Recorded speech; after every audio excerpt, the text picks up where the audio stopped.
Here's a great way to fight future inflation, but Treasury Chief Janet Yellen won't do it. Hello, I'm Steve Forbes, and this is What's Ahead, where you get the insights you need to better navigate these turbulent times.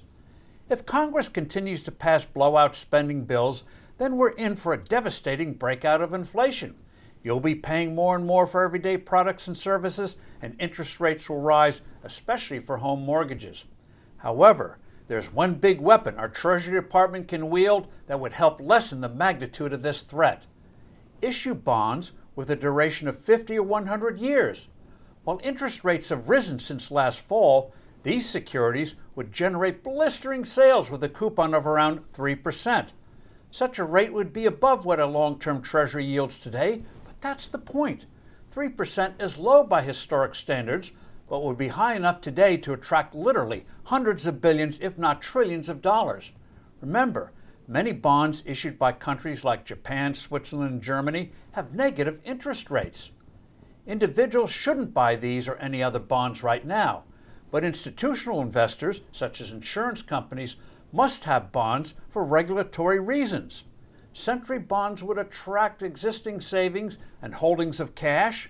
This way, the Fed would have to print far less money to finance Washington's spending sprees, which would sharply reduce future inflationary pressures. And here we get to the weird, destructive view of Treasury Secretary Janet Yellen. She declared that Uncle Sam has no plans to lengthen the average maturity of our government debt, which these century bonds would reduce in dramatic fashion. Yellen's stance is astonishingly short-sighted.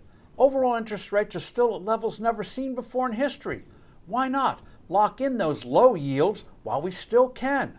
Someday rates will rise, and what Uncle Sam pays in interest rates on the national debt will skyrocket. The pressure for gargantuan tax increases, far greater and more sweeping than what President Biden is pushing for today, would be overwhelming. That would be dreadful for the economy and for stocks. Skeptics say there'd be no market for 50 or 100-year bonds. Not true. A number of countries have issued such securities to an enthusiastically receptive market. With what by today's standards would be a generous coupon, demand would be sizzlingly hot. Secretary Yellen had better move quickly. Even she has acknowledged that rates may be going up, although she quickly tried to walk those comments back.